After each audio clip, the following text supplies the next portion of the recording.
ഇവ പവിത്രമാണെന്ന്, അത് ആക്രമിക്കപ്പെടരുത് എന്ന്, അത് പവിത്രമായി സൂക്ഷിക്കേണ്ടതാണ് എന്ന് മനുഷ്യ സമൂഹത്തെ വിളിച്ചുകൊണ്ട് അവസാനത്തെ താക്കീത് നൽകിക്കൊണ്ടാണ് ആ പ്രവാചകൻ പോയത് എന്ന് നമുക്ക് കാണാൻ കഴിയും. അതുമാത്രമല്ല, ആ പ്രഭാഷണത്തിന് ഒരുപാട് കാര്യങ്ങളുണ്ട്, ഞാനതിൻ്റെ വിശദാംശങ്ങളിലേക്ക് കടക്കുന്നില്ല. അപ്പോൾ ഇന്നത്തെ കാലഘട്ടത്തിൽ മനുഷ്യന് ഏറ്റവും കൂടുതൽ ആവശ്യമുള്ള ഈ സന്ദേശവും കൈമാറിക്കൊണ്ടാണ് പ്രവാചകൻ പോയിരിക്കുന്നത്. അതുകൊണ്ട് ഇവിടെ മനുഷ്യർ പ്രതിരോധങ്ങളിൽ ഏർപ്പെട്ടുകൊണ്ടിരിക്കുകയാണ്. മനുഷ്യത്വം വീണ്ടെടുക്കുന്നതിന് വേണ്ടി, സ്വാതന്ത്ര്യം വീണ്ടെടുക്കുന്നതിന് വേണ്ടി, അതുപോലെ തന്നെ ജനാധിപത്യം മതേതരത്വവുമൊക്കെ വീണ്ടെടുക്കുന്നതിന് വേണ്ടി, അതോടൊപ്പം ഈ വിശുദ്ധ വേദഗ്രന്ഥം സമൂഹത്തിന് കൈമാറുക എന്ന് പറയുന്ന വലിയ ഒരു ബാധ്യത കൂടി ഏറ്റെടുക്കേണ്ടതുണ്ട് എന്നാണ് ഞാൻ സൂചിപ്പിക്കുന്നത്. ഹെവൻസിൻ്റെ പിഞ്ചുകുട്ടികൾ വിശുദ്ധ ഖുർആൻ മനോഹരമായി പാരായണം ചെയ്യുമ്പോൾ അതിൽ അഭിരമിച്ചിരിക്കുവാൻ നമുക്ക് കഴിയുകയില്ല. അത് പ്രോത്സാഹിക്കപ്പെടുകയും അത് പിന്തുണക്കപ്പെടുകയും അത് വളർത്തിയെടുക്കുകയും നമ്മുടെ കുട്ടികൾ ഖുർആനുമായി ബന്ധപ്പെടുന്നത് സന്തോഷത്തോടുകൂടി നോക്കി നിൽക്കുകയും ചെയ്യുമ്പോൾ, മറുഭാഗത്ത് ഈ വിശുദ്ധ വേദഗ്രന്ഥത്തെ നെഞ്ചേറ്റിക്കൊണ്ട് മനുഷ്യരുടെ മുമ്പിൽ സാഹോദര്യത്തിനു വേണ്ടി, സമത്വത്തിനു വേണ്ടി, നീതിക്ക് വേണ്ടി നിലകൊള്ളുന്ന അതിൻ്റെ സന്ദേശങ്ങൾ മനുഷ്യർക്ക് കൈമാറിക്കൊടുത്തുകൊണ്ടുള്ള ഒരു പ്രതിരോധ പ്രവർത്തനവും അനിവാര്യമാണ് എന്നാണ് ഞാൻ സൂചിപ്പിച്ചത്. ബഹളങ്ങളിൽ മുങ്ങിപ്പോകേണ്ടതല്ല ഈ കാര്യം. പുതിയ കാലഘട്ടം നമ്മോട് ചോദിക്കുന്നതാണ്. മനുഷ്യരെല്ലാവരും ഒരുതരം അസ്വസ്ഥതയിലാണുള്ളത്. എങ്ങോട്ടാണ് പോകുന്നത് എന്ന ചിന്ത അവരെ വല്ലാതെ മതിച്ചുകൊണ്ടിരിക്കുന്നുണ്ട്. അതിന് കാരണം ജീവിതം എന്താണ് എന്ന് തിരിച്ചറിയാത്തത് കൊണ്ടാണ്. 1.5 വയസ്സുകാരൻ പിഞ്ചു കുഞ്ഞിനെ കടലിലെറിഞ്ഞ് കൊന്നുകൊണ്ട് കാമുകൻ്റെ കൂടെ പോകാൻ കൊതിക്കുന്നത് ഒറ്റപ്പെട്ട സംഭവമല്ല നമ്മുടെ സമൂഹത്തിൽ. എന്തുകൊണ്ടാണ് ഇത് സംഭവിച്ചത് എന്ന് നിങ്ങൾ ആലോചിക്കേണ്ടതുണ്ട്. ജീവിതം എന്താണ് എന്ന തിരിച്ചറിവ് നഷ്ടപ്പെട്ടത് കൊണ്ടാണ്. ആ കുട്ടികളോട് എൻ്റെ ചെറുപ്പകാലങ്ങളിൽ ഞാൻ പാടിക്കേട്ടിട്ടുണ്ട്, എന്തു വന്നാലും എനിക്ക് ആസ്വദിക്കണം മുന്തിരിച്ചാറ് പോലുള്ളൊരു ജീവിതം എന്ന്. എന്തു വന്നാലും എനിക്ക് ആസ്വദിക്കണം മുന്തിരിച്ചാറ് പോലുള്ളൊരു ജീവിതമെന്ന് പറഞ്ഞാൽ എൻ്റെ കുഞ്ഞിനെ കൊന്നിട്ടാണെങ്കിലും എനിക്ക് സന്തോഷത്തോടുകൂടി ജീവിക്കണമെന്ന ചിന്താഗതി ഇവിടെ വളർന്നു വന്നതല്ല, വളർത്തിയതാണ് എന്നാണ് ഞാൻ പറഞ്ഞത്. പുതിയ പാഠ്യപദ്ധതികൾ നമ്മുടെ സ്ഥാപനങ്ങളിൽ, വിദ്യാലയങ്ങളിൽ പഠിപ്പിച്ചുകൊണ്ടിരിക്കുന്ന പാഠ്യപദ്ധതികൾ മനുഷ്യനെ സൃഷ്ടിക്കാൻ ഉതകുന്നതല്ല. അത് മൃഗങ്ങളെയാണ് വളർത്തിയെടുക്കുന്നത്. കണക്ക് കൂട്ടാൻ അറിയാവുന്ന, ഭാഷ കൈകാര്യം ചെയ്യാൻ അറിയാവുന്ന, സയൻസ് പഠിക്കാൻ അറിയാവുന്ന മൃഗങ്ങളെ വളർത്തിയെടുക്കുന്ന ഗേഹങ്ങളായി അത് മാറിപ്പോകാതിരിക്കാൻ ശ്രദ്ധിക്കേണ്ടതുണ്ട്. മനുഷ്യരെ വളർത്തിയെടുക്കാൻ കഴിയുന്ന, മനുഷ്യരെല്ലാവരും ഒരു സൃഷ്ടാവിൻ്റെ സൃഷ്ടികളാണെന്നും അതുകൊണ്ട് ഏകോദര സഹോദരന്മാരാണെന്നും തൻ്റെ സൃഷ്ടാവിനോടുള്ള ഉത്തരവാദിത്വം നിർവഹിക്കുകയാണ് ഈ ജീവിതത്തിൻ്റെ ലക്ഷ്യമെന്നും തിരിച്ചറിയാൻ കഴിഞ്ഞെങ്കിൽ മാത്രമേ സമാധാനത്തോടുകൂടി ഈ ഭൂമിയിൽ ജീവിക്കാൻ കഴിയുകയുള്ളൂ. ഈ ജീവിതമാണ് ഏറ്റവും വലുത് എന്ന് പഠിച്ചുകൊണ്ട് അങ്ങനെ സുഖിക്കാൻ വേണ്ടി എല്ലാവരും കൂടി തീരുമാനിച്ചപ്പോഴാണ് ഈ ലോകം നരകമായി മാറുന്നത് എന്ന് നാം മനസ്സിലാക്കേണ്ടതുണ്ട്. ഞാൻ ദീർഘിപ്പിക്കുന്നില്ല. എനിക്ക് പറയാനുള്ളത്, ഹെവൻസ് പോലുള്ള സ്ഥാപനങ്ങൾ ഒറ്റപ്പെട്ട ചില സന്ദേശങ്ങളല്ല, മറിച്ച് ഒരു സാമൂഹ്യ സംസ്കാരം, ഒരു സദാചാര സംസ്കാരം അത് വിഭാവന ചെയ്യുന്നുണ്ട്. ഐഷ റളിയല്ലാഹു അൻഹയോട് ആളുകൾ ചെന്ന് ചോദിച്ചിരുന്നു, എന്തായിരുന്നു പ്രവാചകൻ്റെ സ്വഭാവം എന്ന്. ഐഷ റളിയല്ലാഹു അൻഹ പറഞ്ഞത്, കാന ഖുൽഖുൽ ഖുർആൻ, അദ്ദേഹത്തിൻ്റെ സ്വഭാവം, പ്രവാചകൻ്റെ സ്വഭാവം ഖുർആനായിരുന്നു എന്നാണ്. ഖുർആൻ എന്ന് പറയുന്നത് പുണ്യത്തിന് വായിക്കാനുള്ളതല്ല, ഒരു സ്വഭാവമാണ്, ഒരു സംസ്കാരമാണ്, അതിനൊരു സന്ദേശമുണ്ട്. ആ സന്ദേശം ജീവിതത്തിലേക്ക് നെഞ്ചേറ്റുവാങ്ങാനാണ് ശ്രദ്ധിക്കേണ്ടതെന്നാണ് ഞാൻ സൂചിപ്പിക്കുന്നത്. ഏറ്റവും വലിയ ജിഹാദിനെക്കുറിച്ചും ഖുർആൻ പറയുന്നത് വജാഹിദുഹും ബിഹി ജിഹാദൻ കബീറ എന്നാണ്. നിങ്ങൾ ജിഹാദ് ചെയ്യേണ്ടുന്നത് വാളുകൊണ്ടാണെന്നല്ല, മറിച്ച് ഈ വിശുദ്ധ വേദഗ്രന്ഥം കൊണ്ടാണ് എന്ന്. സ്വന്തം ദേഹേച്ഛകളോട്, സ്വന്തം മനസ്സിൽ അടഞ്ഞുകൂടുന്ന മാലിന്യങ്ങളോട് നമുക്ക് ജിഹാദ് ചെയ്യാൻ കഴിയേണ്ടതുണ്ട്. നമ്മുടെ സ്വാർത്ഥതയോട്, നമ്മുടെ സുഖലോലുപതയോട്, നമ്മുടെ മറ്റ് മാലിന്യങ്ങളെ തുടച്ചു നീക്കിക്കൊണ്ട് മനുഷ്യർക്ക് വേണ്ടി, സൃഷ്ടാവിനോടുള്ള ഉത്തരവാദിത്വത്തിൽ സൃഷ്ടികൾക്ക് വേണ്ടി ജീവിക്കാൻ കഴിയുന്ന കാരുണ്യത്തിൻ്റെ മൂർത്തിമൽ രൂപങ്ങളാകുന്ന അതുപോലെ സ്നേഹം പ്രകടിപ്പിച്ചുകൊണ്ടിരിക്കുന്ന, സ്നേഹം ആളുകൾക്ക് കൈമാറിക്കൊണ്ടിരിക്കുന്ന ഒരു പുതിയ സംസ്കാരം ആധുനിക കാലഘട്ടം നമ്മോട് ആവശ്യപ്പെട്ടുകൊണ്ടിരിക്കുന്നുണ്ട്. ആളുകൾ സ്നേഹം നിഷേധിക്കപ്പെടുമ്പോൾ അവർ വല്ലാതെ അസ്വസ്ഥരായിക്കൊണ്ടിരിക്കുകയാണ്. കുടുംബങ്ങളിൽ നിന്ന് അനുഭവിച്ചു കൊണ്ടിരിക്കുന്നതാണ്. സമയദൈർഘ്യം കാരണം ഞാൻ അങ്ങോട്ട് കടക്കുന്നില്ല. നമ്മുടെ കുടുംബങ്ങൾ അശാന്തിയുടെ പർവ്വങ്ങളായി മാറിക്കൊണ്ടിരിക്കുകയാണ്.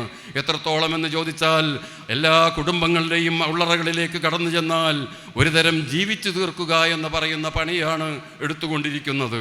യഥാർത്ഥത്തിൽ ജീവിതത്തെക്കുറിച്ചുള്ള തിരിച്ചറിവുണ്ടായാൽ പ്രപഞ്ചത്തിൻ്റെ നാഥന് വേണ്ടി മക്കളെ സ്നേഹിക്കുന്ന മാതാപിതാക്കളെ നിങ്ങൾക്ക് കാണാൻ കഴിയും. പ്രപഞ്ചത്തിൻ്റെ നാഥന് വേണ്ടി മാതാപിതാക്കളെ സ്നേഹിക്കുന്ന മക്കളെ നിങ്ങൾക്ക് കാണാൻ കഴിയും.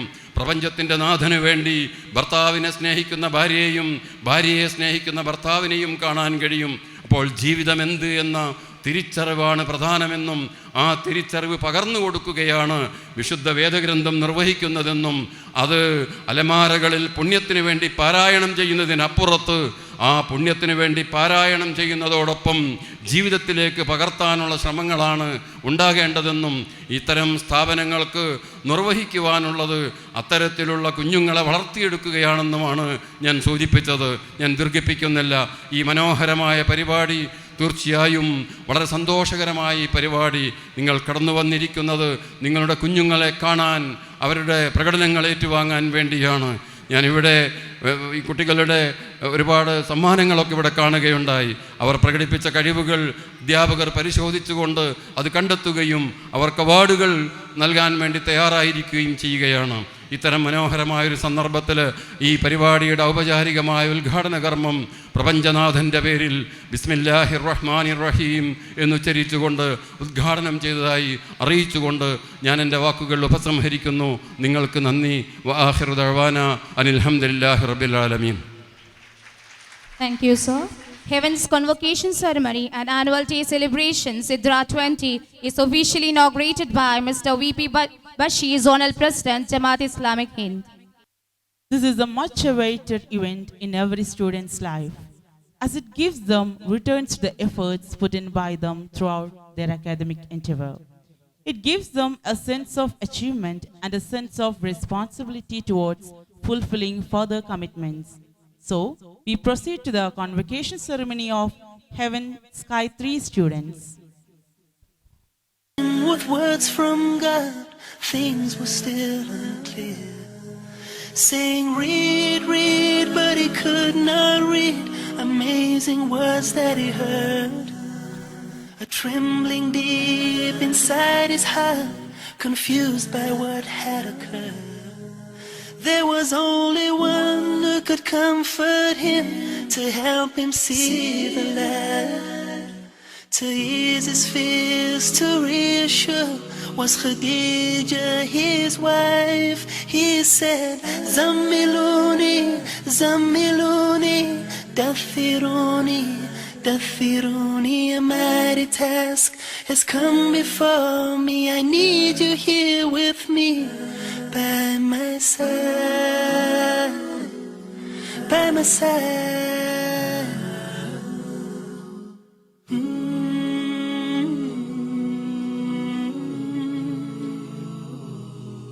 She was a woman of nobility, successful in all her trade.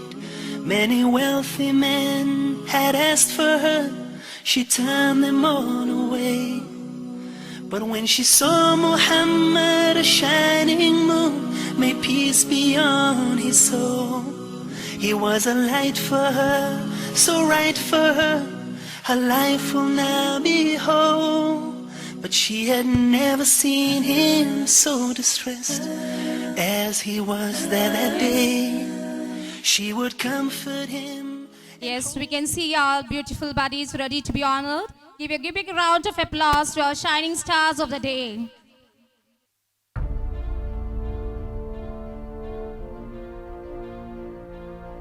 Request Azim Ramadan's parent to join the stage.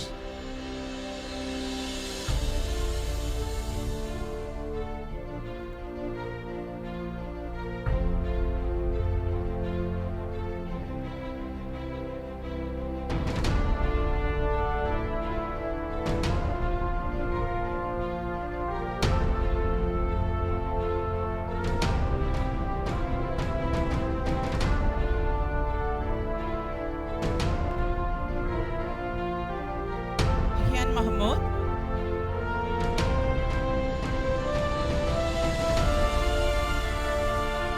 Ahian Mahmood.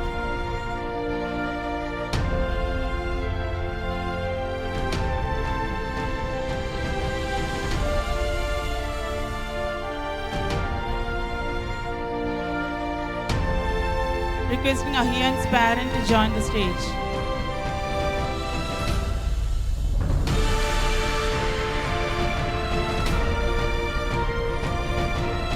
Joseph Mias. Joseph Mias.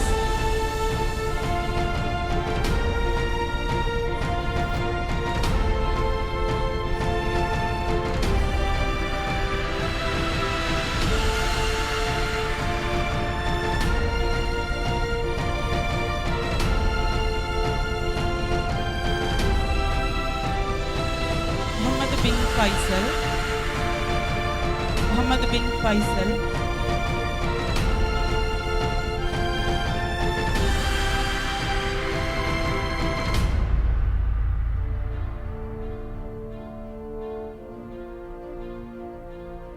Muhammad K.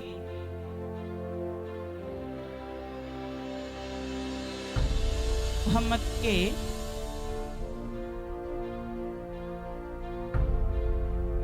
Parents are also kindly requested to join the stage.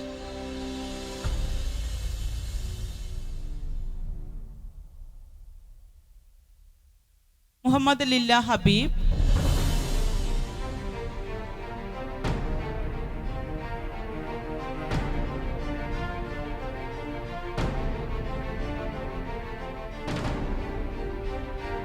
Muhammad Mazin. Muhammad Mazin.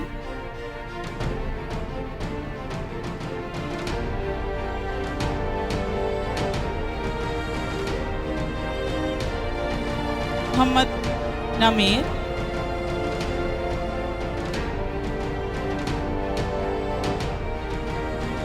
Muhammad Namir.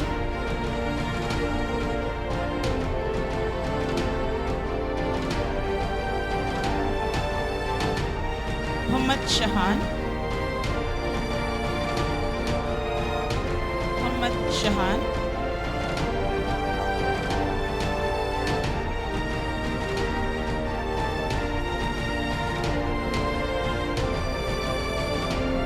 Muhammad Shah. Muhammad Shah.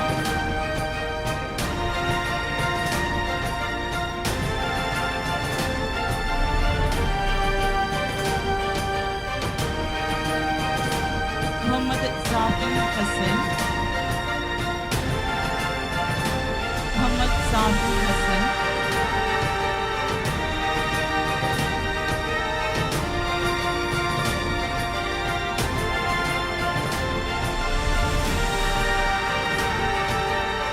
Nawalur Rahman. Nawalur Rahman.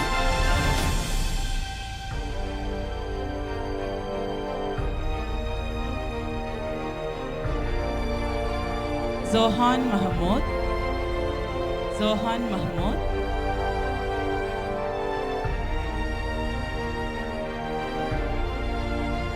Zulkarnain. Zulkarnain.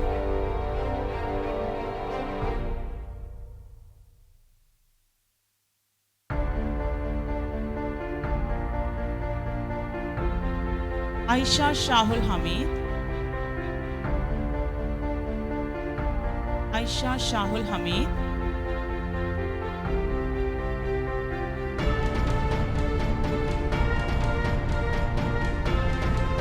Aisha Muhammad Sadar. Aisha Muhammad Sadar.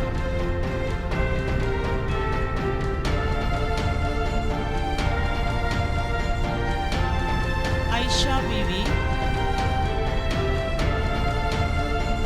Aisha Bibi.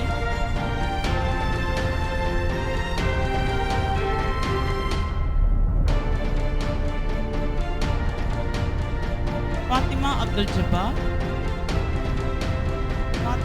Abdul Jabbar,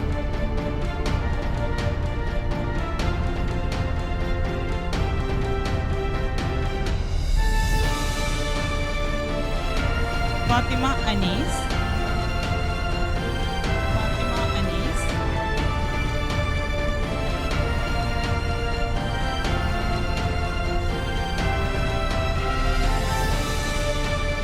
Haifa Mariam, Haifa Mariam,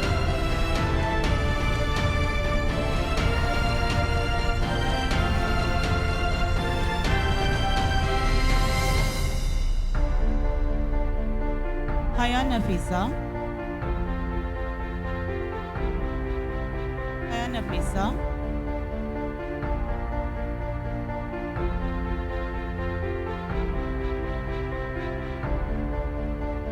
Inaya Mariam Siddiqa, Inaya Mariam Siddiqa,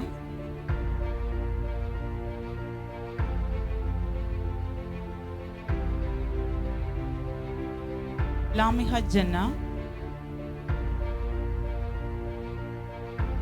Lamiha Jannah,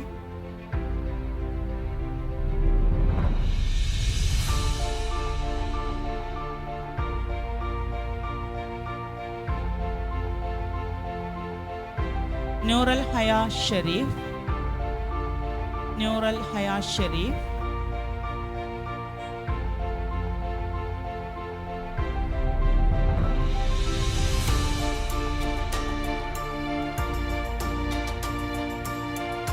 Riza Fatima Riaz,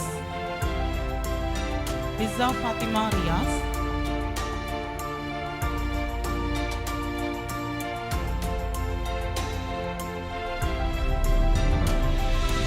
Sara Shaukat Ali, Sara Shaukat Ali,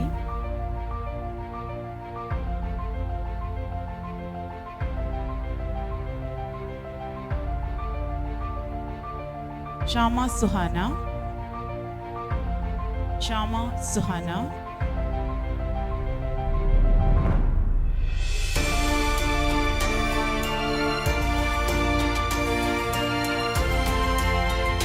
congratulations to all Sky 3 students. Thank you, sir.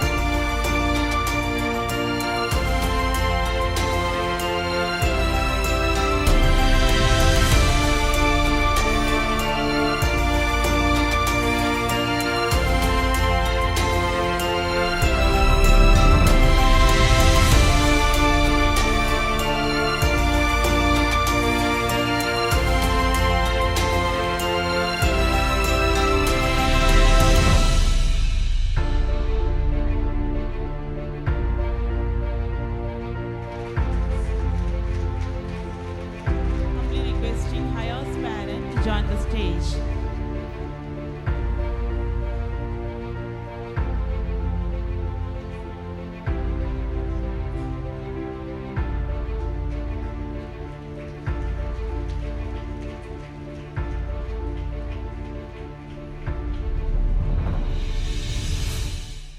തുടർന്ന് ബഹുമാനായ Susheer Hasan sir ഈ സദസ്സിനെ അഭിസംബോധന ചെയ്ത് സംസാരിക്കുന്നതിന് വേണ്ടി അദ്ദേഹത്തെ സ്നേഹപൂർവ്വം ക്ഷണിക്കുന്നു.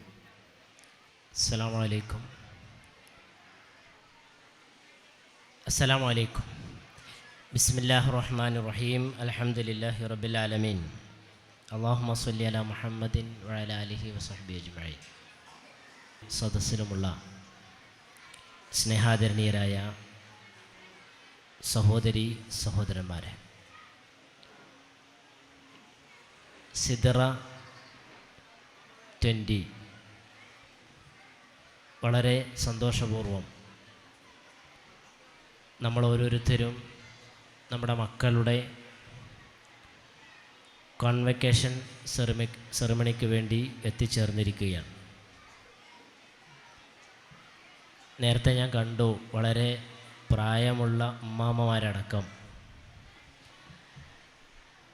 പേരക്കുട്ടികളുടെ സന്തോഷവേളയെ ആസ്വദിക്കാൻ വളരെ പ്രയാസത്തോടുകൂടെ ഈ ചെറിയ കോണി കയറി വരുന്നത് കാണുകയുണ്ടായി. ഞാൻ മൊമ്മൂഞ്ഞ് സാഹിബിനോട് പറഞ്ഞിട്ടുണ്ട്, എന്നിവിടെ ലിഫ്റ്റ് വെക്കേണ്ടി വരും, നമ്മുടെ രക്ഷിതാക്കൾക്ക് ഇവിടെ സമാധാനത്തോടെ കയറി വരാൻ. ലിഫ്റ്റ് വെച്ചില്ലെങ്കിലും നിങ്ങൾ വരും എന്നാണ് മനസ്സിലാക്കുന്നത്. അതാണ് നിങ്ങളുടെ ആവേശം.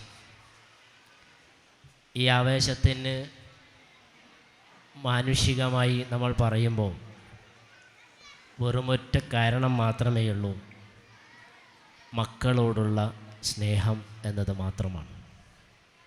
അതിനപ്പുറം മാർക്കിടാനോ ഗ്രേഡ് ഇടാനോ ഒന്നും കഴിയാത്ത വിധമുള്ള ഉള്ളിൻ്റെ ഉള്ളിൽ നമ്മൾ കാത്തു സൂക്ഷിക്കുന്ന, നമുക്ക് നിർവചിക്കാൻ കഴിയാത്ത ഒരനുഭവം ആണത്. ഇവിടെ നിങ്ങൾ ഹയമോളെ കണ്ടിട്ടുണ്ട്, ഹയാ നഫീസ്. ഈ ഒരു വർഷം 10 മാസം കൊണ്ട് അല്ലെങ്കിൽ 9 മാസം കൊണ്ട് 9 ഖത്തം ഫാത്തിഹ മുതൽ നാസ് വരെ ഓതി തീർത്തവളാണവൾ. നല്ലൊരു ക്ലാപ്പ് നമുക്ക് അവൾക്ക് വേണ്ടി കൊടുക്കാം.